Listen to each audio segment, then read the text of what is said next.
Union High School District Governing Board to order. If you'll all stand for moment of silence for the pledge led by Mr. Gonzalez.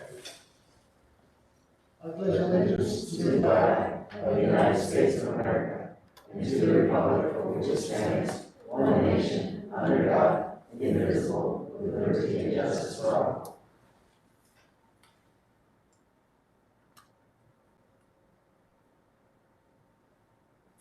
Thank you very much. If you'll all be seated. We appreciate you all coming tonight. So, first item is board members may have a discussion about conferences, visitations, legislation, and special recognition and donations, etc. Anybody have anything they'd like to discuss? I'd like to Mr. Gonzalez, go ahead. Mr. President, first of all, I'd like to thank Ms. Stanson for giving me 2 of the precious days to go around and see all the high schools. It was a pleasure getting to know all the principals and vice principals and some of the directors. It was a great 2-day tour. It's amazing, you know, how the campuses look so nice. They're doing a lot of work projects that, you know, and I was able to, you know, ask some questions there. They were well answered. So thank you, Ms. Thompson, for giving me the opportunity to attend and also the principals and vice principals. Thank you. Any other board members? Okay, we'll move on. Thank you. Superintendents Report. Special recognition for Yuma High School for Yuma Regional Medical Center. Mrs. Thompson. Yes, thank you. I would like to have Mr. Fritz come forward and introduce his guests, please. And our guests from Yuma Regional Medical Center.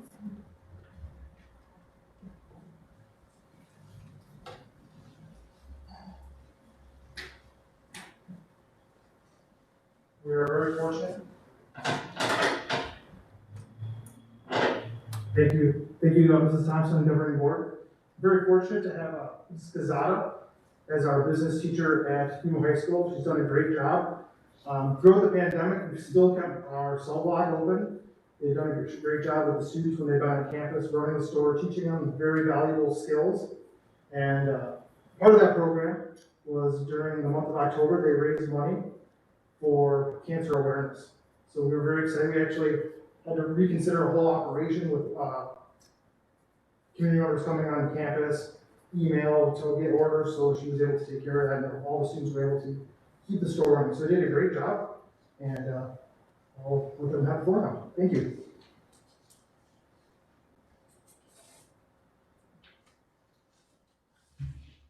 Good afternoon. Yuma High School, as you might already know, has a lot of history here with the city of Yuma. Every staff member, teacher, student, and alumni is proud to carry this legacy. Our mascot travels around the globe, thanks to the merchandise we have at the cell block, which is our student store at Yuma High School, and it's run by business management students under FBLA. And we have over more than 70 items. We have items such as face masks, mugs, stickers, baby onesies, sweaters, baseball jerseys, etc. I am surprised how many visitors come to Yuma and must stop for a t-shirt at the cell block. As we are very thankful for all the support we received, we wanted to pass this along to our community and pass it along to those in the community that are going under difficulties like breast cancer. Research shows that breast cancer is the most common cancer in American women on average. Every 2 minutes, a woman is diagnosed with breast cancer in the United States. We see this is a very big difficulty for our community, and even more now during this pandemic. I attended a training for career and technical student organizations with other teachers across Arizona. We brainstormed ideas to involve our students in the community and develop skills. Advisors came together and gave the idea of holding fundraisers to help areas of need in our communities. I thought about a breast cancer awareness fundraiser. I then brought this idea forward to my students in our FBLA meeting. Students thought this was a great idea, and so it was voted to create pink criminal t-shirts and then sell them at the cell block, and all the proceeds would go to the YMC Cancer Center. Like Mr. Fritz said, this was a little difficult because of COVID, and we do not allow community members to come inside the cell block, but we had a whole system where they had this pickup option. So our community reacted very positively to this cause, and we were able to raise $792. This is why I'm here today. Very happy to present our check of $792 to the Yuma Regional Medical Center Foundation Cancer Center.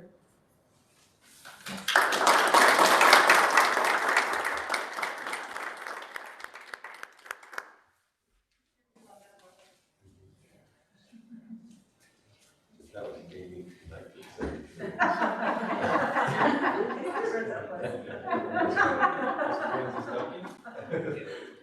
And one, two. Actually, it's Clyde. Thank you. Model for the criminal.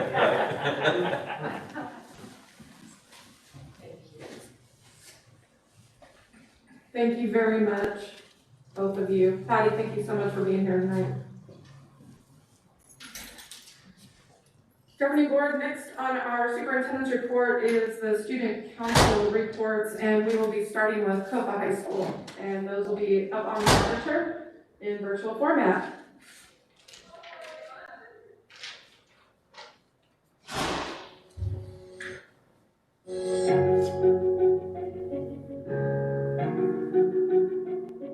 Good evening, board members and members of the public. My name is Isaac Navarrete, and I'm the student body president at Copa High School.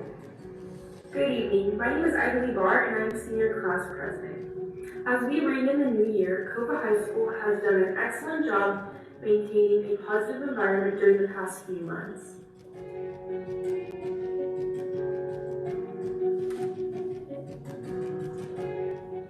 We are proud to announce Copa's Teachers of the Year. Mr. Beck and Mr. Ferry are our Teachers of the Year, and Ms. Clark is our new Teacher of the Year. At the Arizona Association of Student Councils State Convention, Copa Suco was recognized as an outstanding council of distinction.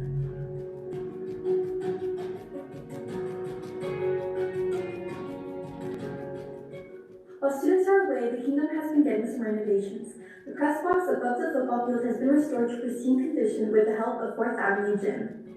Copa JROTC's backyard has been given a lift with a brand new parade ground.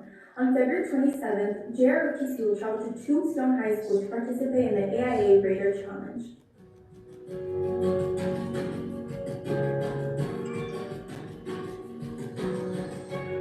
Copa High does an excellent job providing a culture and environment for students and staff that is second to none. The Pepsi and Praise program allows staff to recognize other staff for their outstanding work. Go Awards puts teachers head-to-head to see who has the best story report. The Copa News Network has done an excellent job bringing news to students and staff through the Crimson and the White newsletter. Winter sports underway and spring sports on the horizon. Our athletes have been able to participate while being safe and socially distant. Kofu wrestling, soccer, and basketball are off to a great start, and even baseball has begun practice. Addressing our inability to have in-person classes, Copa has thought of ways to bring the classroom to the students. Copa's construction class had a drive-through boat at Copa and in Somerton to provide the materials to our students so they can learn to the best of their ability. As always, we'd like to thank you for having us. We'd like to invite everyone to stand and say our school motto at the count of 3. 1, 2, 3. Once a king, always a king. I'm shocked, Shelley. Thank you to Copa High School. Our second student council report this evening is from our San Luis High School students.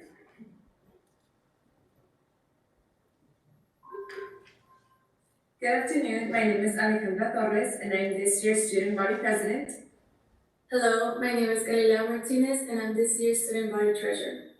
And welcome to our fourth presentation. We will be starting off with our table of contents. First off, we have community service. Then, outstanding achievements, staff and goal recognitions, and events. So for our community service, students from various clubs will be helping in registration for our upcoming Sightfinders. And Student Council has been showcasing students in our social media to help other classmates get to know them without actually being on campus. And this past week, we dedicated the week for seniors. Now for students' outstanding achievements is Gabby. Thank you, Ale. So for sports, we have our athletes of the month for January, which for girls basketball, we have Lisbeth Calderon. And for boys soccer is Eric Kirate. Our very own boys varsity soccer team has had an undefeated season with 5-0. They have only given up 2 goals and has scored a total of 18 goals. And our very own student body vice president, Angel Martinez, has been accounted for 20% of the scoring as of right now. All students from nursing 2 have recently had their pinning ceremony. The pin signifies their joining of the ranks of other CNA. We are very proud of our nursing students and can't wait what is to come. For our film festival winner, we have our very own senior Aglaya Mendez, who has won this film festival for 2 years in a row. This film is based on how San Luis and how the new reality of this pandemic. And more information is in this video link below.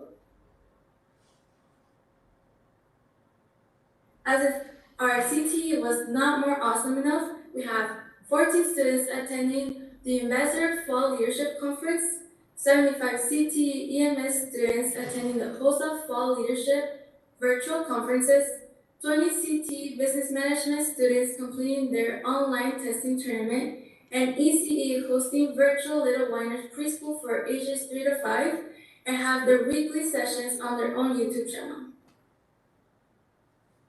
And we'll give it up to Ale for staff and school recognitions. Thank you, Dali. So for FBLA, some high school students have participated in the spring conference and won 2 first-place winners in the following categories of Introduction to Business Procedures and Digital Photo Commercial Photography Portfolio. And we want to give a huge thank you to Ms. Gonzalez for helping out these students. And next week, a couple more students will be participating and competing, so wish them luck.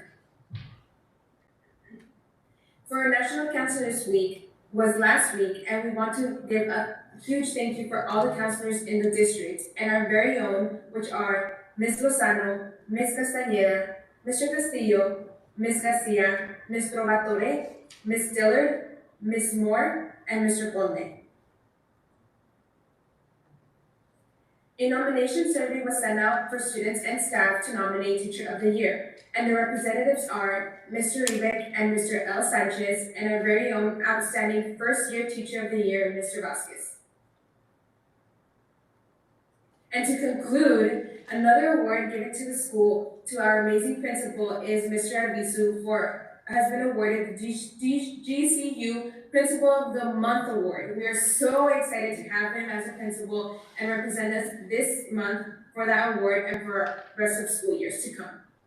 The link to the news article is below. Again, I am Alejandra Torres. And I'm Galila Martinez. And this concludes the end of our board presentation. Thank you and have a good evening. Thank you to San Luis High School. And finally, for this evening, from our student council reports, our final report will be from Yuma High School.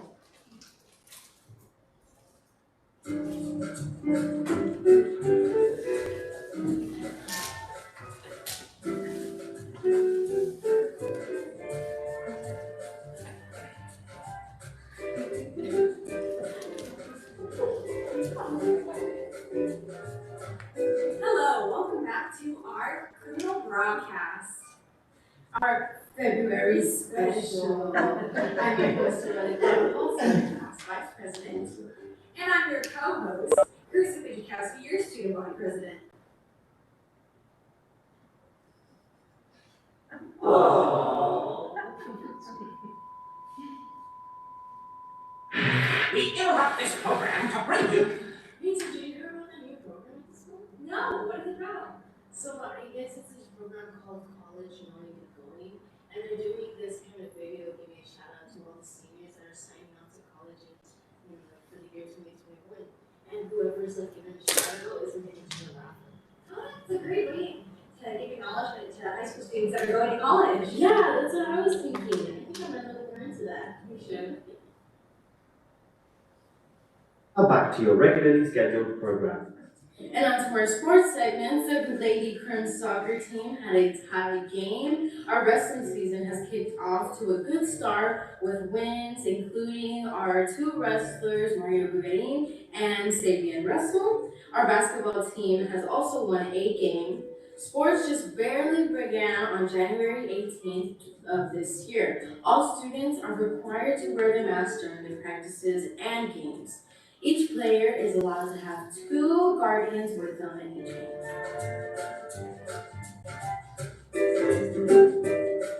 Now for our special segment of today, Criminal Spotlight. YUHSD loves to highlight our students, so these are our female and male athletes of the week.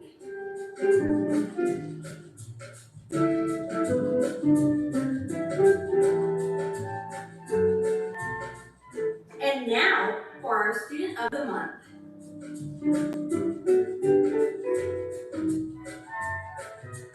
And now to show some love for our CTE members, our CTE member Liana Colodi won first place in advertisement. We want to congratulate our ambassador special leaders for putting together their first leadership conference. And we also want to congratulate them for making cards for healthcare workers during these times.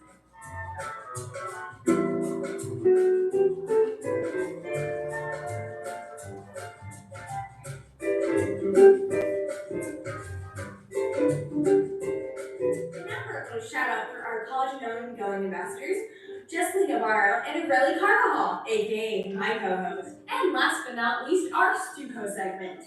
A big shout out for winning the Platinum Charity Award this past weekend at the AASC State Conference. Woo! And we got an honorable mention for the Student Council Distinction Award by AASC. Crazy! And our Stuco has also been creating a Valentine's Spirit Week. We also did a Counselor's Appreciation Week, which will be shown in the slides. And they also made thank you cards as well for the healthcare workers.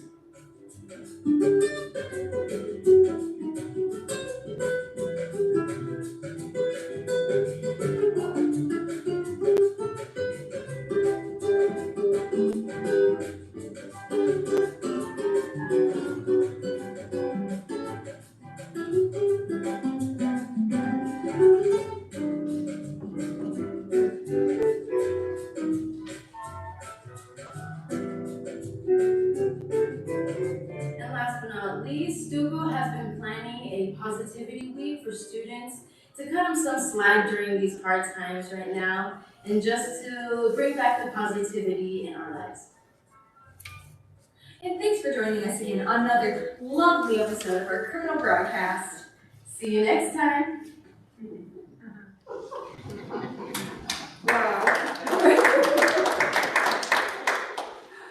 If that isn't the best part of every meeting, just the continued innovation, the resilience, and the positive community spirit that all of our student councils demonstrate every single month, in spite of the time, but it just makes you very proud. And Board President Townsend, that concludes my report.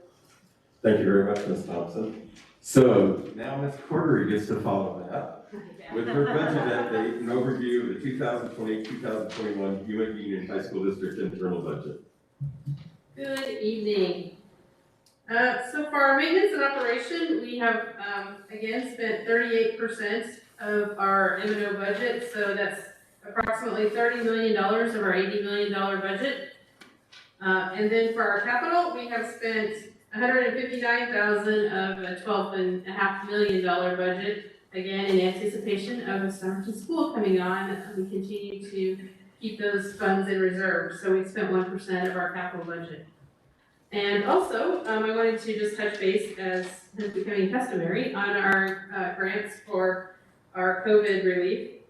We currently have just over $330,000 that we've submitted to DEMA that we're waiting to find out if we're going to get reimbursement for. So we at least have those in the works. We have additional applications that are waiting with our representative that haven't been actually submitted to FEMA yet. So that amount will increase. We have the $2.2 million that I told you that we received last month for our ESG grant. We have spent all of that, we have $7,500 of that left currently. So we have been able to use some of those funds. The third fund is the ESSER that we have $2.5 million allocated to us for. We have currently $1.3 million that's waiting for reimbursement. We've received right at $800,000 of those funds, but we have an additional $1.3 million waiting, but we haven't submitted that yet for reimbursement because we're waiting to see what happens with the Yuma and FEMA. So that will play a role in how much we ask for and trying to keep that all clean for our accounting records. So anyway, that is where we are. We haven't received anything, any concrete amount yet on our second ESSER grant that will be coming through. Should be somewhere in the neighborhood of $9 to $10 million is what the predictions are right now, but we haven't gotten anything official. So we'll wait and see what that looks like. Maybe next month. Any questions? Are there any questions? I do have a question. I see that San Luis High School has 0% in expenditures. Why is that? You are On the looking. capital outlay, You are looking in the capital? capital. So they do have some expenditures that they are working towards. They're keeping that back. We have asked them to, all campuses, we've kind of asked to put a hold on for right now until we can, or we have in the past, until we knew exactly what was coming in with all of our grants. But now we have released that and told them that they are good to go ahead and start spending that for the rest of the school year. So I think you'll start seeing that number increase pretty rapidly. It's certainly there for them. We've never taken it back, but we have asked them just to hold off on some big expenditures. Yeah, because the other high schools has, like 30% spend for the current month, except San Luis. They do have, and that was probably funds spent earlier in the year. But San Luis was anticipating some additional expenditures, and so we just kind of had them hold off for a while, but we will definitely be seeing that go up. Thank you. Ms. Craig, do you have a question? I did. Diane, thanks as always for putting it very simply. I really appreciate that. My question to you is how we're not having to spend any money on Yoda at all? We just haven't gotten the bill yet. Oh. So that comes from Mesa Distance Learning, and we're at the mercy of their timeline, and they send us an invoice, and so then we pay it right away. But sometimes there's a lag to that. I thought we were going to see. No, there will be. There will definitely be costs associated, and probably more than we've seen in the past, but we'll, as when the bill comes in, you'll see that go up. Okay, thank you. Also. Any other questions? Thank you very much. Appreciate it. Thank you. Next item, 3.2, return to in-person learning update. Mrs. Thompson. Thank you, President Townsend, governing board members. I want to thank you now for giving us the opportunity for a study session tomorrow at 4 o'clock, very specific to my recommendation for in-person instruction. Although we've been in remote learning, distance learning since November 23rd, throughout the pandemic, Yuma Union High School District has delivered instruction to the very best of our ability via technology. And we've seen huge growth and improvement, but we know that there is no replacement. We want our students back in class with their teacher. And especially during these times, we need to continue to be vigilant in the safety aspect, but also to look forward to what our data shows as far as the need of our students and our families and what the community spread is looking like. That being said, tomorrow night I am prepared to make my recommendation for opening Yuma Union High School District to in-person instruction for those families that choose that on March 1st or the Monday following our opportunity for the second vaccination of our staff. We received our first vaccination and are anxiously awaiting appointments for our second vaccination so that our staffing model can remain consistent.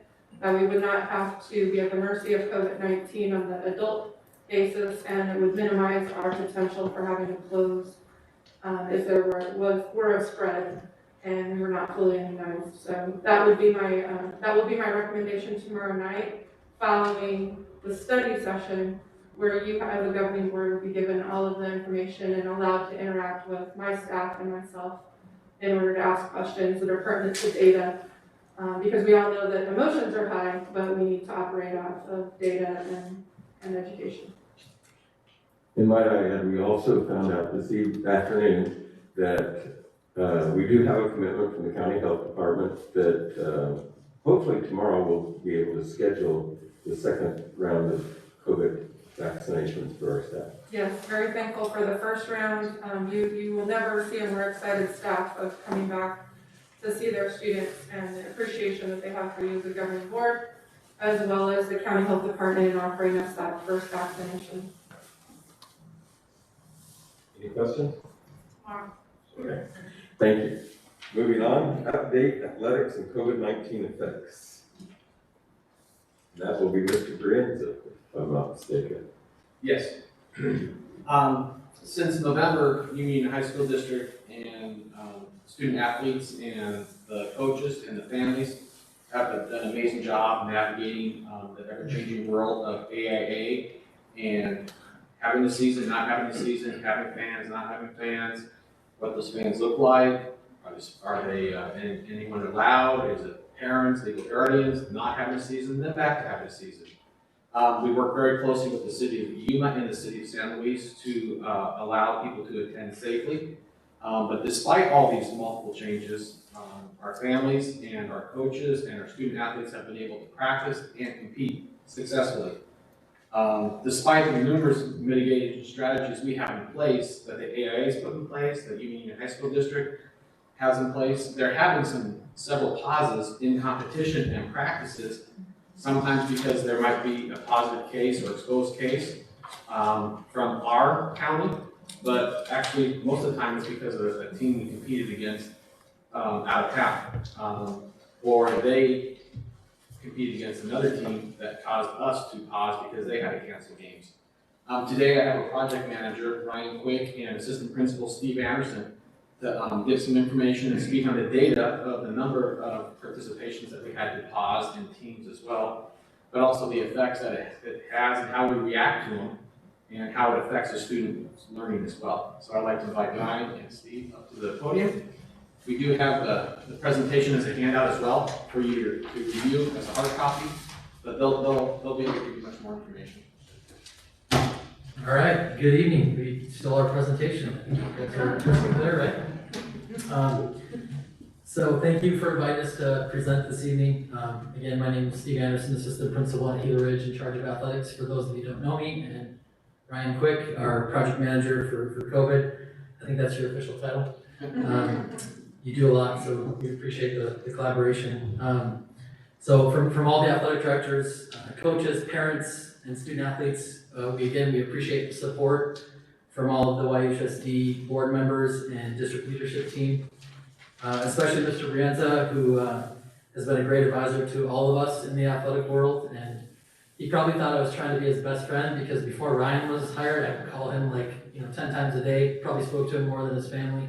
So we appreciate the guidance and support. Thank you, Ryan. Yeah, Ryan, big help. Now she's my best friend. So we just moved friends here. So if you move to this, I'm doing that. That's right. We take a look at this slide. Again, we believe, we're very appreciative that YUHSD has supported athletics and our kids. We believe that our kids are safer with us, participating with us, versus outside agencies as far as club sports go. Because of our mitigation plan, it protects kids. They are in a safe place, and because of the AIA protocols, as mentioned, and YUHSD protocols, our kids are safer. Our coaches and athletic directors and students and parents really have done a tremendous job. We're leading the way with mask use when we get out-of-town teams that come here and compete. There's a lot of this when we're competing, a lot of this falling down. Our kids and coaches have been spot on, and again, they truly have done just an amazing job. They may not always agree with wearing the mask 100% of the time, but they know that athletics is important to them, and they're following the rules and the protocols. So we're able to provide a safe athletic opportunity for all kids. So at this time, I'm going to turn it over to Ryan, and she's going to talk about the mitigation protocols and then what happens when there is a exposure or a positive case. Thank you. Good evening, everyone. So, as Mr. Anderson mentioned, mask use is one of our mitigation protocols. So all students and coaching staff is required to wear masks during practice, during the actual competition, and while on the benches or the sidelines. So we've seen, everyone's using their mask, and it's really great to see that everyone's taking our protocols seriously. Athletes and coaches are also cohorted, so we have our JV team and our varsity teams doing their practices separately. One, it improves our contact tracing and it limits exposures. So we've been making sure that our practice plans and our scheduling and everything is separate and cohorted. We also have strict protocols in place for return to athletics or return to play, which Mr. Anderson will talk about later, as well as protocols in place on pretty much suspending or pausing games in events of positive cases or exposures. Other mitigation protocols, so per AIA, we follow their requirements on fans. So at this point in time, it's only parents and guardians permitted until metrics improve or other things come in place from AIA. As well, we have our symptom trackers, which I'll talk about in just a moment. And then we also limited travel schedules. So right now, just our varsity teams are traveling out of the county to go play and do competitions. And our lower level programs are restricted to just local competitions at this time. And then when our students are riding buses, we also implemented seating charts so we can do contact tracing and limit exposure. We have one student per seat. And there's skip seats if allowed. So our symptom tracker. So this one is a requirement from the AIA. So the coaches are filling out the symptom tracker for all of their student athlete players. And so when they're going through this, they're checking for fever, cough, all the COVID symptoms. If they're living in a household with a COVID positive case, they're documenting this, and then the coaches exchange this information in these forms. So we have proof to make sure that it's safe to play and they can proceed with the event, as well as our daily symptom tracker, which is used across all sports in our district. There we go. So with this one, all of our student athletes are filling it out. Same concept, right? So fever, cough, chills, headache, vomiting, all the symptoms that go on with COVID-19 if they're in a household with COVID positive family members, if they've been exposed. And one, we have documentation. So this is their documentation showing that our student athletes are filling this out, that they're having a moment in time to reflect on how they feel before they even come to practice, as well as a good talking tool for our coaches to use on explaining, if you don't feel well, you gotta let us know, report it. If someone in your house isn't feeling well, let's talk it out, what's going on. So it's a nice talking tool for them to have, and it's pretty neat that we're using this method because it's prevented a lot of kids from coming to practice or coming to the game when they're not feeling well. So it's something very useful, and I'm proud that all the students are really taking it seriously because we've prevented a lot of possible team exposures with these tools. So what happens if someone is positive? Because that happens, right? It can be a coach, it can be a student athlete. Pretty much we start with our investigation. And that takes a lot of effort and collaboration. The ADs and the coaches are gathering dates. When did you start feeling sick? When was the last time you were in practice? When was the last time you were at a game? When did you take a COVID test? When was the results being given to you, right? They're also looking at possible close contact exposures. So who were you around? How long? They're looking at their practice plans. We're reviewing tapes from the games to see which students were interacting with other students, as well as making sure that they're doing their symptom trackers. So we look at the symptom trackers and making sure that that was filled out appropriately. So they're doing all different types of investigation. And then it comes to the AD's hands where they're calling myself, the safety officer. They're letting the district admin know. We bring in our director of communications. And we're looking at this whole situation as if it's brand new. Why? Because we don't want to gloss over any information. Every situation is unique. So we have to make sure that we're looking at it with a fresh pair of eyes every time. And it's something that's been working really well because, once you get comfortable with something, you can start to move a little too fast, and we'll slow it down, we'll question each other, why is it that you're doing this, decision and whatnot, to make sure we're making all our decisions based off of AAA, CDC, and our district protocols. So it's been working really well. We have those discussions, all the time, and we're always making sure that we're up to date and following the latest recommendations. And when we don't know something or something might not be clear, we always err on the side of safety. And then the school nurse is notified, the athletic trainers are notified, and the coaches. So that way they can start alerting those that were exposed and let them know that they need to quarantine for 14 days per AA protocols. We're telling the parents and the athletes with a phone call and a letter, so they also have the written documentation.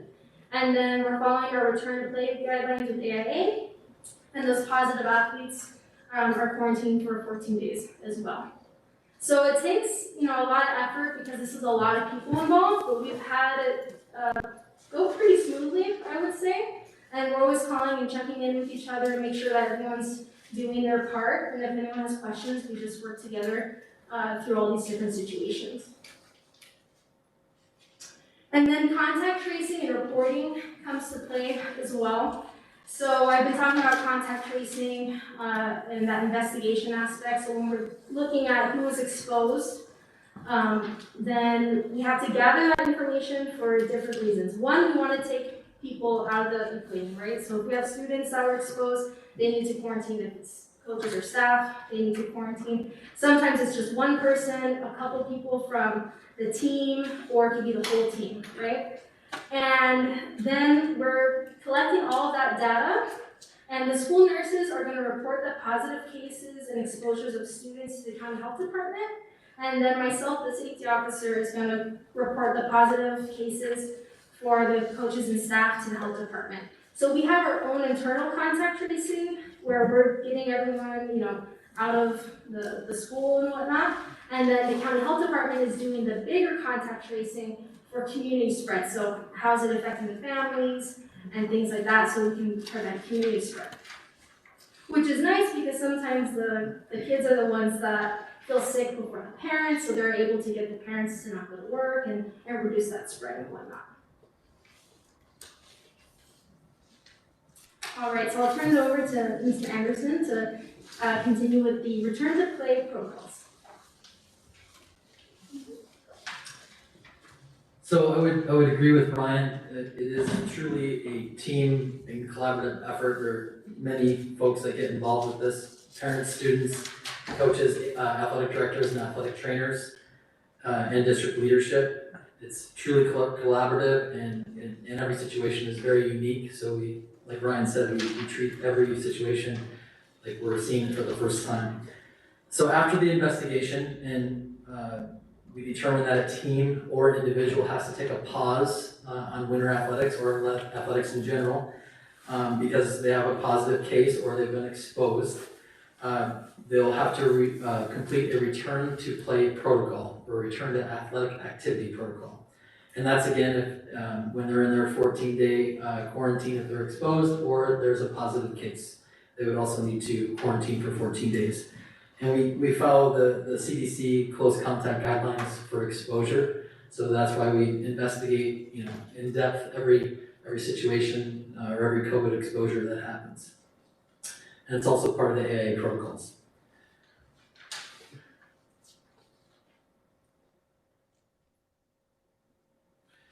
So this chart is basically what the return to play activity is about. There's 5 stages. At the top of the presentation, I linked the return to athletic activity if you have it visually, but it's a 19-page document. It's a really good read, truthfully.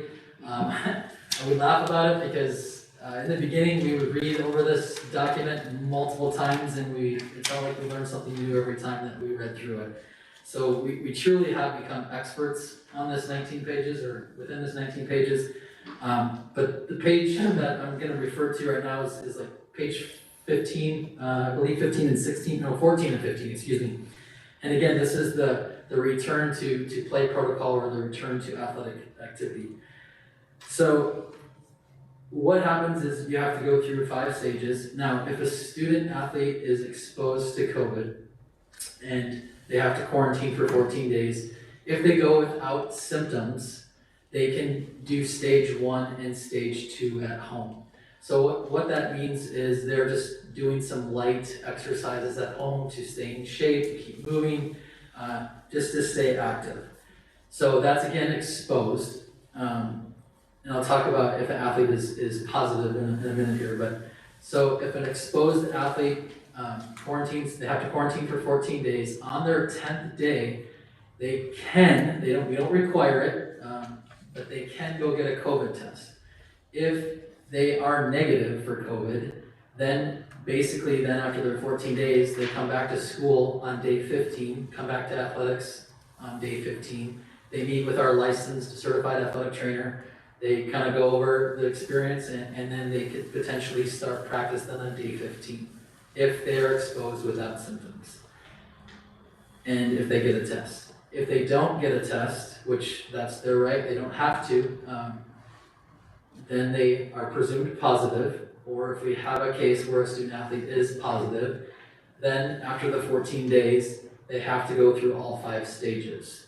If they are positive for COVID, they do also have to see a medical doctor and get clearance from their medical doctor, and then work with our certified licensed athletic trainers through these 5 stages. So that does add an additional 7 days. So a student athlete, they test positive for COVID, basically is going to be out for 21 days before they can return to activity. Now, the reason behind that, the why, is because we're trying to protect our athletes and keep them safe. And studies have shown that exposed athletes have developed myocarditis. So myocarditis is basically inflammation of the heart. So we're protecting our athletes, making sure that we're gradually reintroducing them to athletics and not just jump right back in. So that's where they work with the athletic trainer at the school after they've seen a doctor, and they go through these 5 stages. So they sort of progress their cardiovascular activity.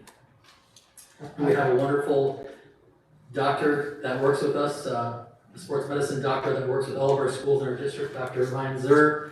He's been a great support as far as working with our athletic trainers and athletic directors and providing guidance. He's also helped us early on in the fall with the free physical initiative, and well, and himself and his team that he works with.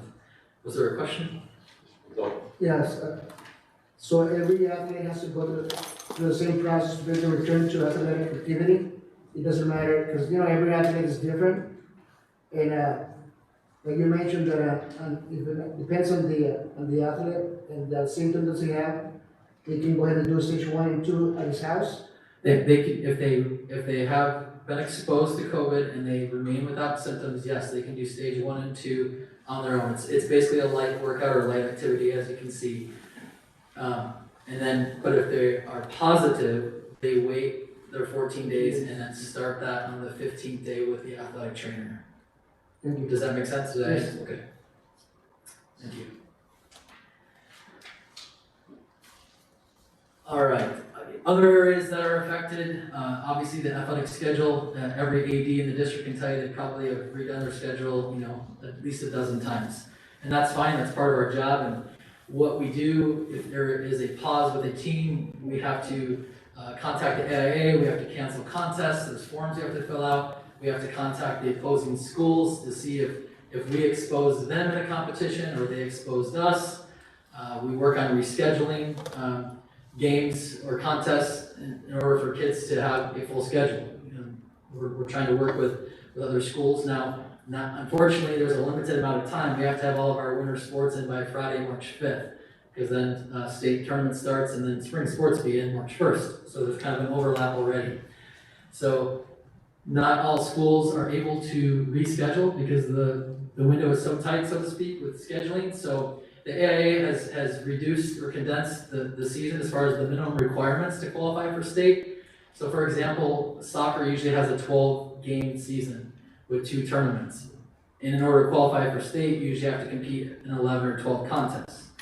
This year, the AIA said that soccer, and they've modified basketball as well, you only need to compete in 7 contests in order to qualify for state. So if a team did have to pause, for 3, 4, 5 games, they would still have that opportunity to qualify for state. So I think that's a really good thing. And that puts athletes and families at a little bit of ease when we deliver the bad news. Unfortunately, you have to, quarantine for the next 14 days.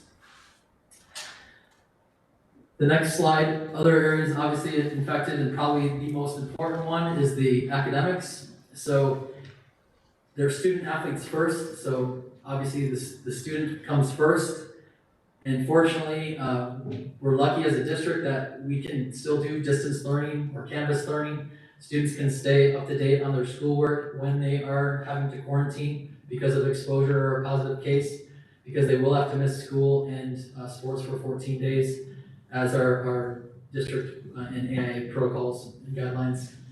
Coaches and staff members that are quarantined for the 14 days will have to miss work if they're a YUHSD employee for 10 days, and then they can come back to work. But unfortunately, because of the AIA bylaws, they still have to quarantine the full 14 days from being involved in their athletic teams. So they just have to wait a few more days. And we've had a few cases this year where that's happened, where the employee is able to come back to work, but they can't do any team functions until the 15th day. The same as the student athlete.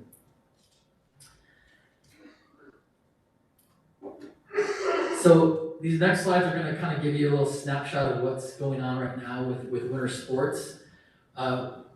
We collaborated with other ADs in the district, and we have a total of 691 winter sport athletes right now participating in winter sports. That does include cheer. The numbers are a little bit low as compared to other years, just because it's an option right now.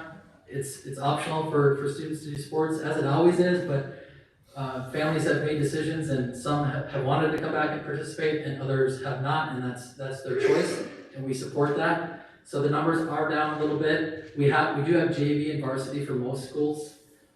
This year we do not have freshman sports for basketball and soccer, where usually we would have a freshman girls and boys basketball team and a freshman girls and boys soccer team. And we also don't have JV wrestling across the district. So in the 20 years I've been in this district, I've never seen that. So numbers are down a little bit, and that's okay. We anticipate that they're going to go up, and numbers will come back as we move out of the pandemic and people get vaccinated. The next slide is a snapshot or data since November 11th of all athletic quarantines.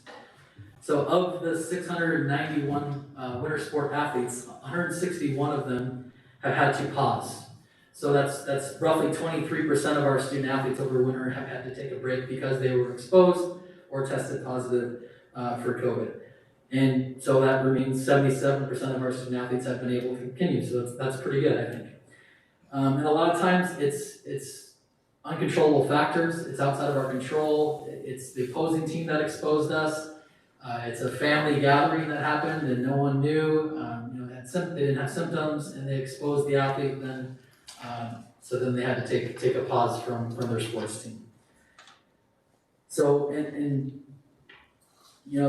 I don't know of any cases, if there are any at all, where it's spread amongst our teams individually. Usually it's an exposure from another team, or again, like I said, an outside event that we can't control.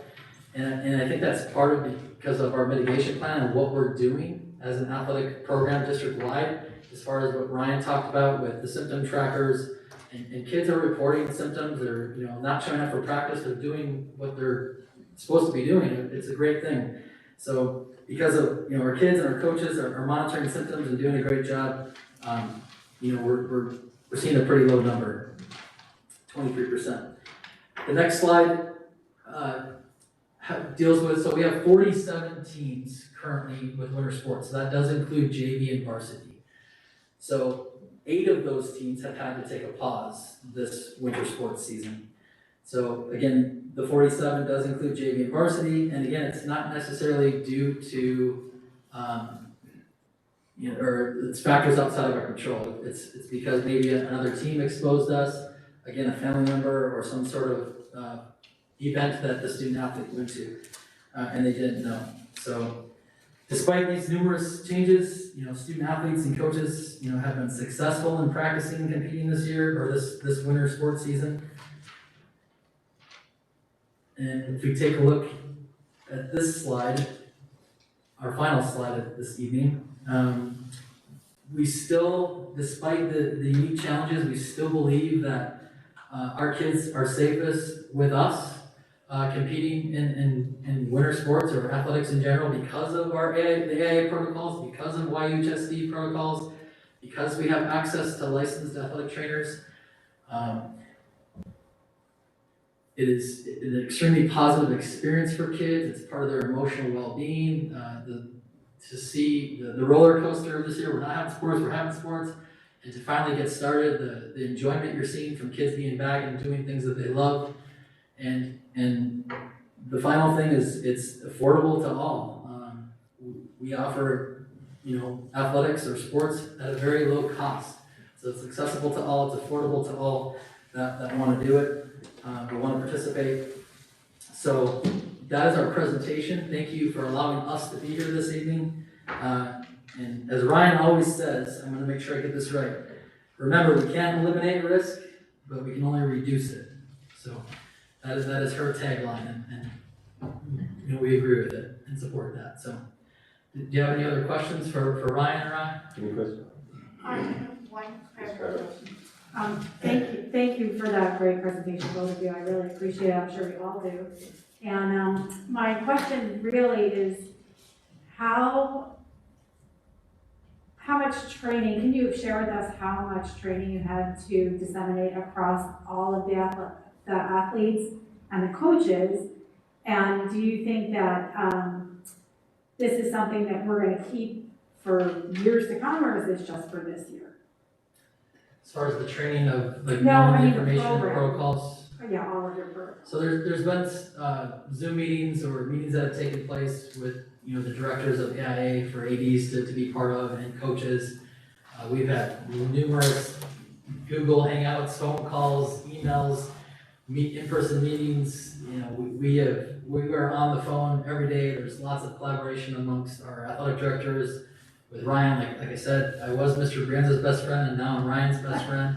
We call her, really almost daily. It seems like, hey, what about this situation? What about this situation? We have just really honestly collaborated a lot amongst the ADs and the athletic community under the direction of Mr. Branza, and asked a lot of questions. This was all new to us when we started, and we really, for lack of better words, didn't really have much of an idea of what to do. We've learned a lot. The phrase that Mr. Branza uses a lot is that was the guidance at that time. We've used that a lot because we've had to change due to what AIA protocols have been, or our district protocols. From not having fans to having fans, to not having to wear a mask when you compete, to wear a mask, and we communicate with the ADs and the AIA as much as possible. And anything else to add, Mr. Branza? Yeah, I just want to make it clear that there is no set guidelines in playbook. So very proud of the work of Ryan and our athletic directors and our school nurses and student athletes and every stakeholder, because what they just talked about, we had to create on our own. There has been no guidance, well, there's lots of guidance, there's no rules, except for the kids can't play if they've been exposed. So everything presented is simply something that's homegrown, and that we had to create and reinvent and have different iterations as we bumbled through it in the fall. So really, it's a here to stay. I don't know, but the work that they just shared is something that we created on our own with guidance from others, and we're always looking at how to get better. And really, until Ryan came on board, we didn't have an expert in anything. And that's not a dig at me either, because they called me, but we bubbled through it. So Ryan has really taken it and refined it and gave us a lot of things to think about, but this is all something that every stakeholder had feedback in and basically created on the fly. Thank you very much. Any other questions? Excellent presentation, thank you. Thank you. I would just, I know you're looking for amendment, and I would say over hundreds of hours. Like easily over thousands of hours, just every day, nonstop. And I want to personally express to Steve, as well as all the athletic directors, the athletic trainers, the students have been amazing. I would say that every athletic director has suffered some abuse from people who didn't like this, even though it's very comforting and it's so important and necessary. And I want to thank them for above and beyond the call, because they're the ones that have to deal with the public who don't believe or don't understand what is necessary and what could happen to our athletes, and that have even made this possible that we keep going. And Ryan being quoted, only being a part of our family since November, that's a big deal. You have your own hashtag, so thank you for all that you've brought to us and your expertise. But this is a full team approach, and I appreciate all that you have done and all that you continue to do and have put up with. Thank you. Thank you. Okay, moving on, item 3.4, update on Somerton High School. Mrs. Thompson. Thank you, President Townsend, Governing Board. Even though we have COVID and we're learning to exist during the pandemic, we continue to look forward into our future. Contract has been signed with McCarthy, and John YUHSD is here just to share a little brief snip of just to keep that excitement going for this bond-funded school project. As you know, we continue to go to the school facility board and look to our numbers. We were confronted with COVID-19 that affected not only our current status and our current instruction, but things in our future. So we appreciate your leadership and the fact that we're able to continue to be mission-driven and visionary in leadership and in what we bring to our students in the name of equity. And John, thank you for joining us this evening for a few minutes. Thank you. Thank you for having me tonight. Just want to say, since the approval last board meeting, how excited we are to be part of this team. The next day, we were in conversations coordinating with Arcadis, BLR, Union, on how we're really going to tackle this project. Our mission right now is to maximize every dollar of every bond funding we have. That is it. It is to get Somerton High School the absolute best, most useful, resourceful school for the students of Somerton and the city of Somerton and for Yuma Union. So this is the master plan. This is kind of a little animation. I'm going to be really short tonight. I'm a builder, not a speaker. But yeah, if you can, I don't know, do I control this thing? So yeah, the master plan for Somerton here. You can really kind of see the scale of what this project is. It's large. It's a large project. There's lots of moving pieces to it, and as a team, we need to make sure that we get everything we possibly can, for sure. Not to go into too much detail about how the construction is going to move across the site, but you can kind of see our pathways of the trucks there, and then moving forward with the buildings. We kind of call it a train of work on two sides of the project.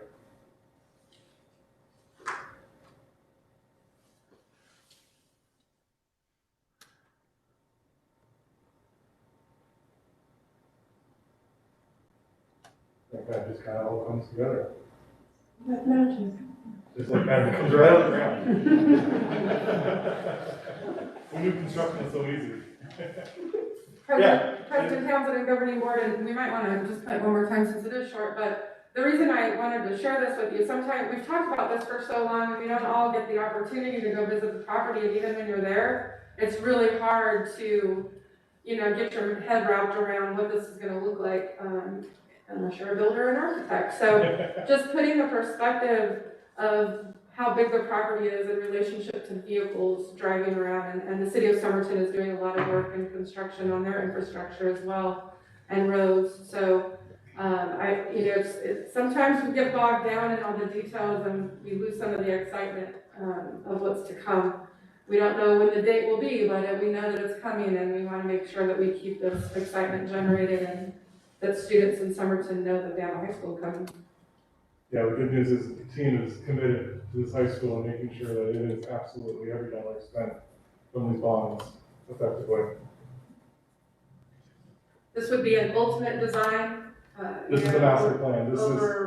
Over years and other funding sources, but the ultimate design of a master plan. Really all I have. Any questions? Oh boy. You're gonna get lucky tonight, John. I can never You're gonna get promise you lucky no tonight. questions. I love the 3D, I mean, that's amazing. Sure. We actually had this before anything, so it's said to use this now. Yeah, it's time to get the excitement down. You can't talked have too a long, sign Mrs. how long- Kravitz has a I question. did, but I have one question. We discussed the fencing options, I just didn't know if we had come to a conclusion. Is there a conclusion, Decision. who's Principal Arviso? We're currently discussing the designs and the budget and everything, but yeah, all the decision will be based on what is best for our students. And that is based on our last discussion, that's still in the plans, yes. Okay, so there's nothing decided that. Correct. Okay, thank you. Thank you very much. Thank you. Thank you. Thank you. Okay, moving on, call to the public. Any person wishing to speak may present the information at this time only. All presentations are limited to a maximum of 3 minutes and a maximum of 15 minutes on each subject. Before you begin to speak, please identify yourself by clearly stating for the record your name.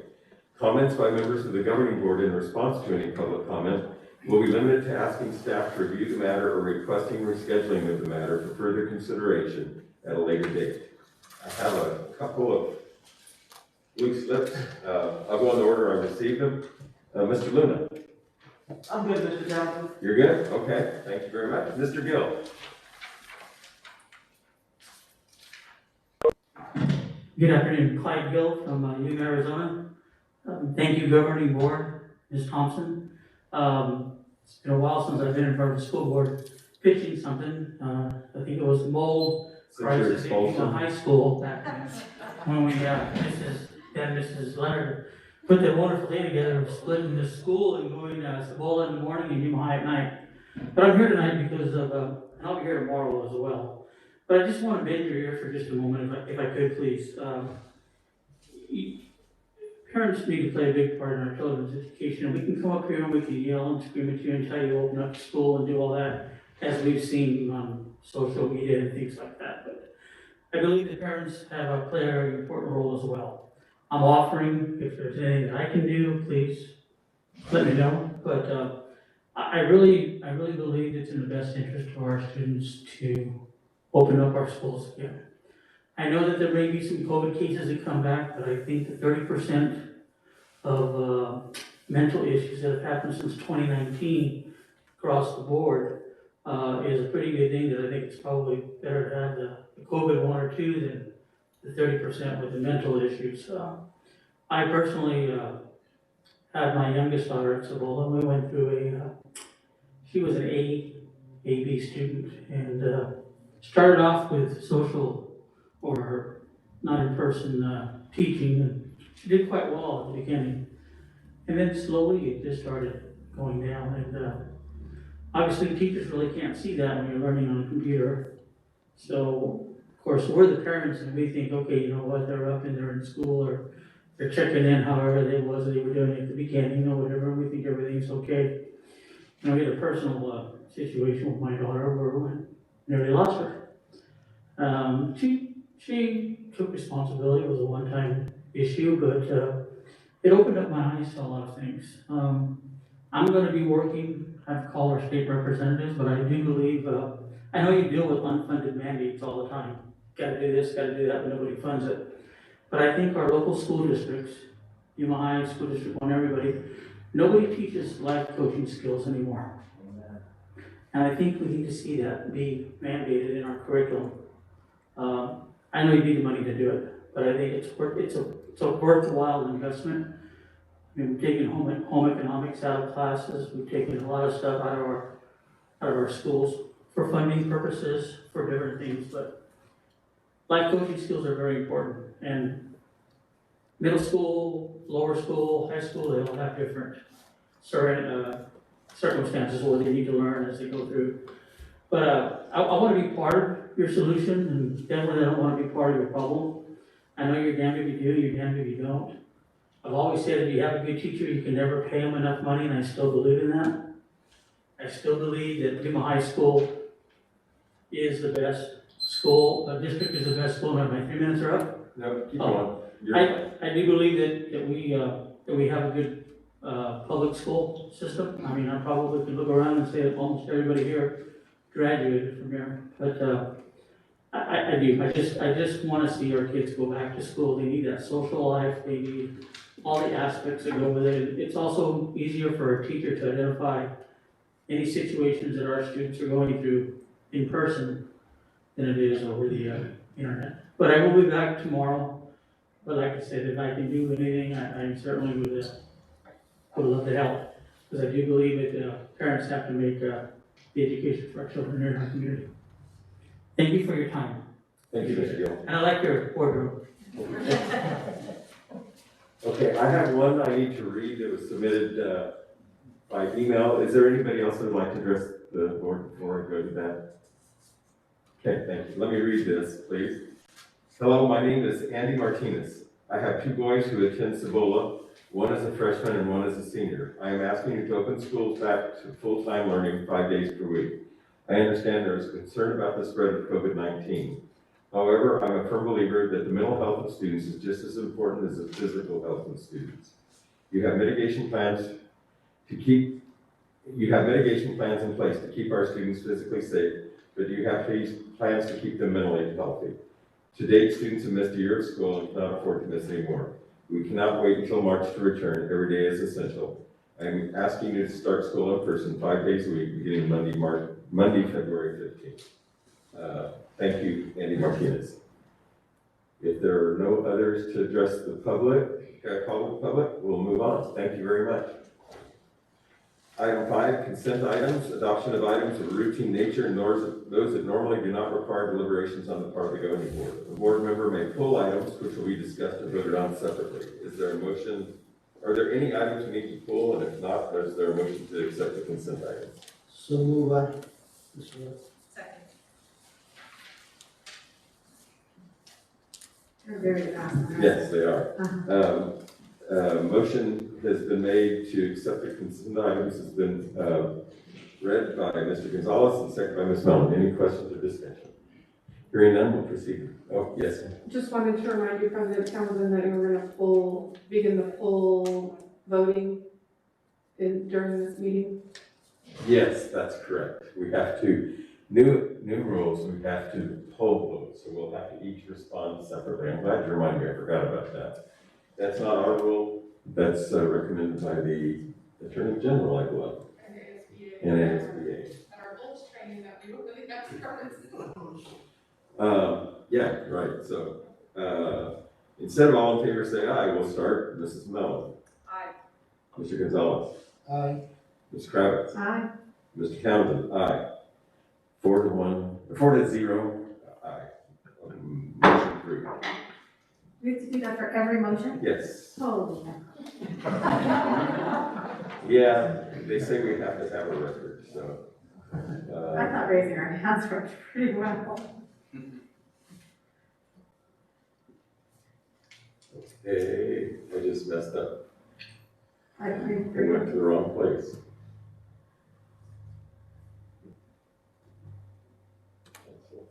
If I could read. Here. No, I'll get it. Consideration to accept donations, and I've got to get to it so I can read it.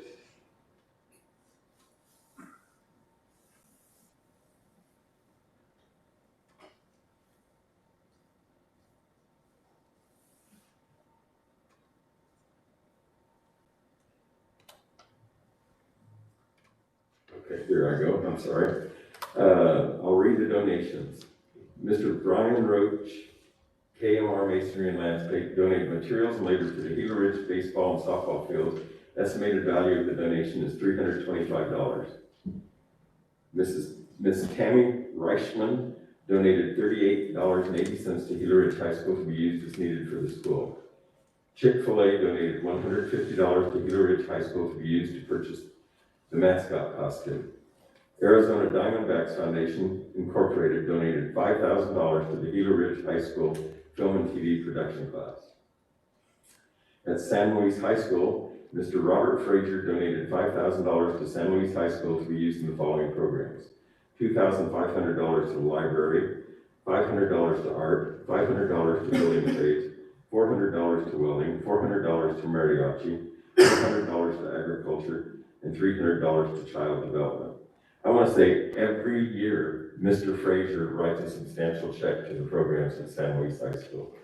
Mr. and Mrs. Frazier, we have to include Mrs. Frazier. At Yuma High School, the Criminal Track Booster Club donated 15 tracksuits to the Yuma High School track team. Estimated value of the donation is $1,200. Ms. Caitlin Zakashevsky, I hope I did that right, donated 50 books to the Yuma High School library. Estimated value of the donation is $872. Mr. Justin Hale, 4th Avenue Gym Foundation Incorporated, donated custom design wall pads to the Palace Gym, reupholstered custom wall pads for the auxiliary gym, materials and labor for the reupholstered weight room benches and equipment. Estimated value of the donation is $5,000. It is recommended that the governing board accept the above listed donation. Is there a motion? I move that the governing board accept the donations as read with thanks. Second. Motion is made by Ms. Kravitz and second by Ms. Mellon to accept the donations. Ms. Mellon, how do you vote? Is there any discussion? I'm sorry. None. We'll proceed to vote. Ms. Mellon? Aye. Mr. Gonzalez? Aye. Aye. 4-0. All, motion carries. This is a pain in the Very weird. Trish. Make a little more. Yeah, doesn't.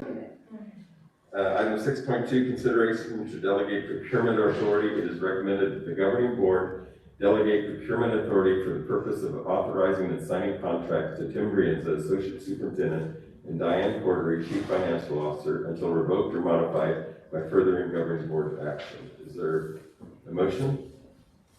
I move that we, the governing board, delegate procurement authority for the purpose of authorizing and signing contracts to Mr. Brianza and Ms. Cordery until revoked or modified by governing board action.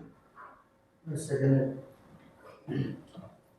The motion has been made by Ms. Kravitz and seconded by Mr. Gonzalez to delegate procurement authority for the purpose of authorizing and signing contracts to Tim Brienza, Associate Superintendent, and Diane Porter, Chief Financial Officer, until revoked or modified for further governing board action. Is there any questions or comments?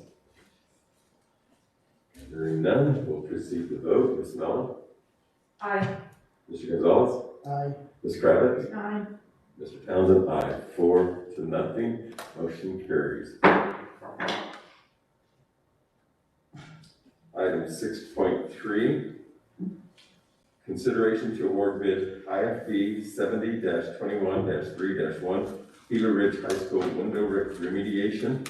It is recommended the governing board approve a single-term contract and approve the award for IFB 70-21-3-1 to McCarthy Building Companies as noted in the background. Is there a motion? I move that we, the governing board, approve the single-term contract and approve the award for the IFB 70-21-3-1 to McCarthy Building Companies as noted in the background. Second.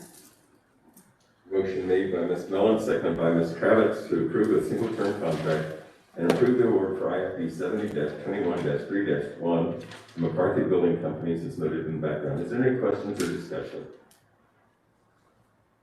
All in favor, Ms. Mellon? Aye. Mr. Gonzalez? Aye. Ms. Kravitz? Aye. Mr. Townsend? Aye. 4-0. Motion is carried. Item 6.4, consideration to approve the 2021-22 and 2022-23 district calendars. It is recommended that the governing board approve the attached calendars for the 2021, 2022, and 2022-2023 years. Is there a motion? I just have a question. Usually we make a motion and then we can discuss. Okay, we need a motion on the floor. I move that we, the governing board, approve the attached calendars for 2021, 2022, and 22/23 years. I second the motion. Motion made by Ms. Kravitz, seconded by Mr. Gonzalez to approve the attached calendars for 2021-22 and 2022-23. Gonzalez, you have a question. I just have a question for Ms. Thompson. Is there any drastic changes from one year to another in the calendar, or is it pretty much the same? They, They usually come in 3-year blocks, but we chose to do a 2-year block this time just because we're trying to make sure that we have opportunity to have discussion. We went to a fall break schedule a few years back. I've been around a long time. It gets lost when we go to those things. And this year, we're really making an attempt to align with one of our partner districts. And we did a survey of our staff. It was a very exciting day to watch the survey results come in, because everyone has their idea of what they want.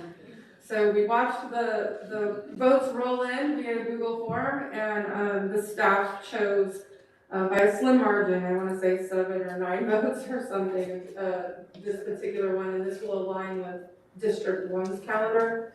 So the change from not this year, because of COVID, we did not have the fall break. We chose to take those days, put them into instruction because we didn't know what the future would hold. And so going to vote again, we have the days are in the 4-day weekend in October, and then a full week at Thanksgiving. So that's a little change in that fall break is stretched into kind of 2 different places, but there's still a week off over the Thanksgiving break. Just a little change. It all adds up to 180 days of instructional time, regardless. Thank you. Any other questions? You answered it. You have, Thompson answered it. Okay, very good. We'll proceed to vote. All in favor say, or excuse me, Ms. Mellon. Aye. Mr. Gonzalez. Aye. Ms. Kravitz. Yes, please. Aye. Mr. Townsend, aye. 4-0. Motion carries. Thank you very much. We'll move on to 6.5. Consideration to approve the revised 2020-21 compensation packet. It is recommended the governing board approve the revised compensation package for the 2020-2021 school year. Is there a motion? I move that the governing board approve the revised compensation package for the 2020-2021 school year. Second. After you say. Okay. Motion made by Ms. Mellon, seconded by Mr. Gonzalez and Ms. Kravitz. Do you want to add anything, Ms. Thompson, to this? Ms. Anderson is going to speak to. This motion will add a stipend specifically for San Luis teachers that are participating in what's called a Parent Educator Academy. It's a partnership between San Luis High School and All In Education. It's a pilot this year. And so this will provide the stipend for teachers outside of their contracted workday. And I don't know if Mr. Arbiza wanted to share anything in the work. Sure.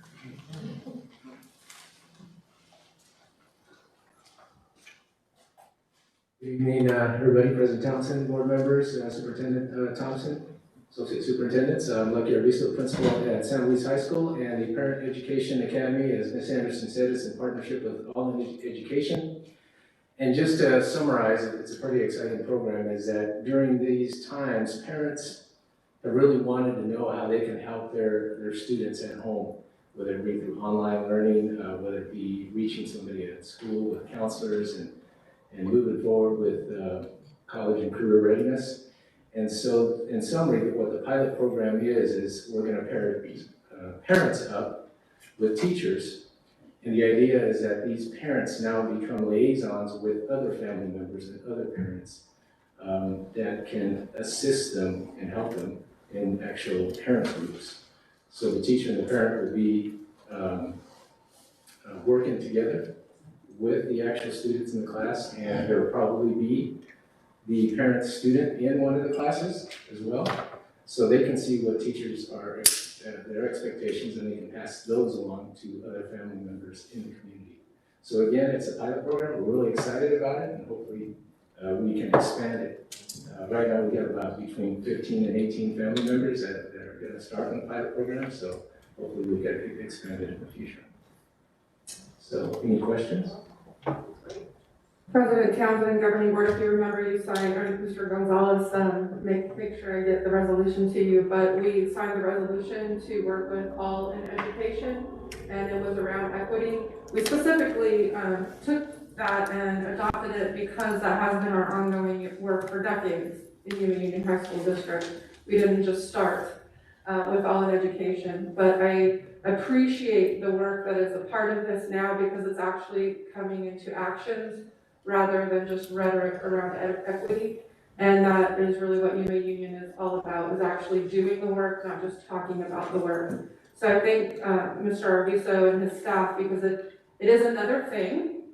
It is more. I appreciate the opportunity of the stipend, and I appreciate the All in Education partnership because they are also looking for people to partner with other dollars in addition to our work. So thank you, because I know it's another iron in the fire, so to speak. Absolutely. But worth it. It's what's best for our students and our family and our community. We'll continue to throw those irons in the fire. Thank you.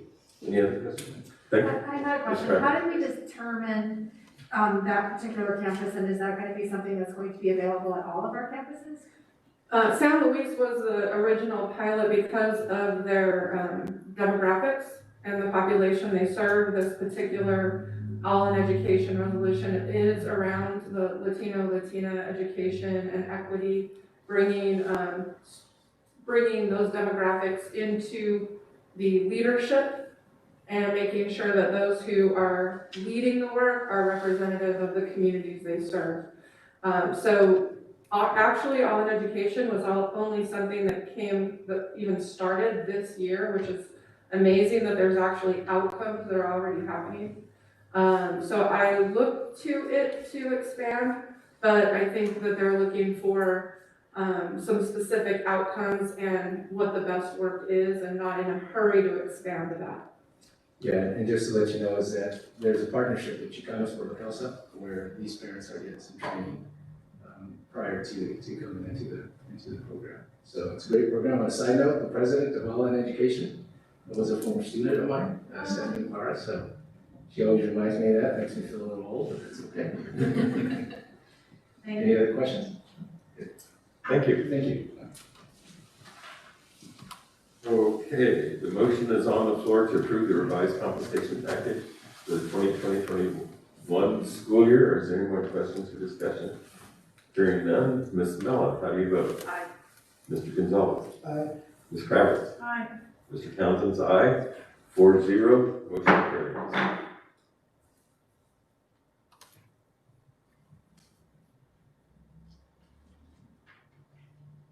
Once I get through it, there we go.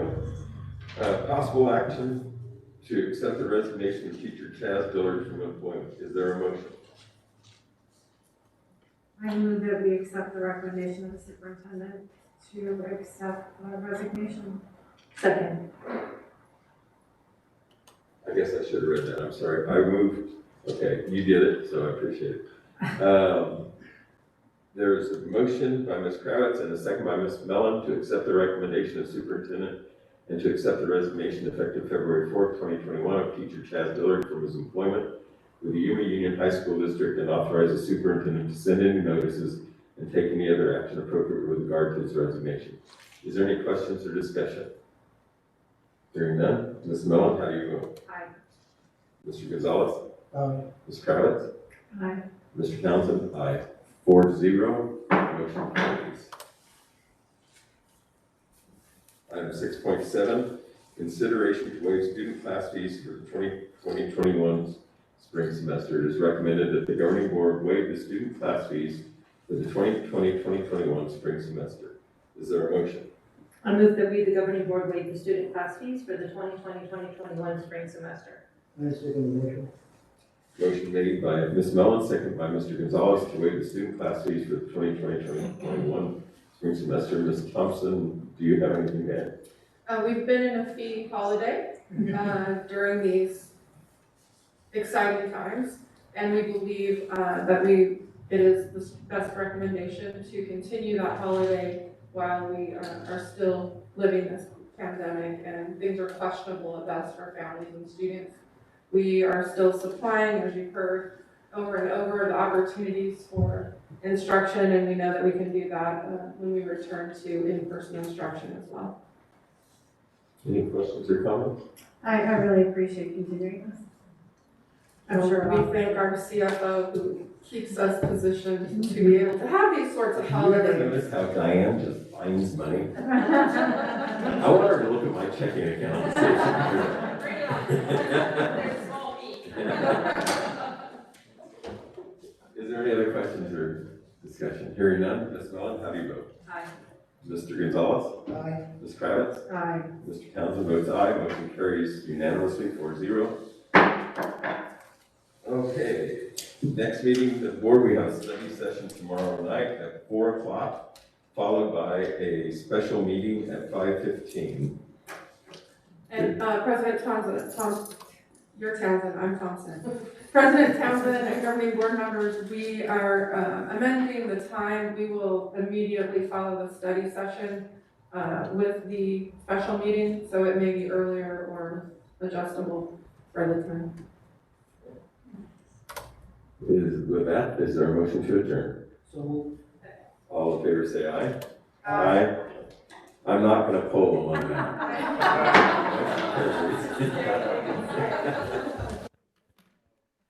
Find me.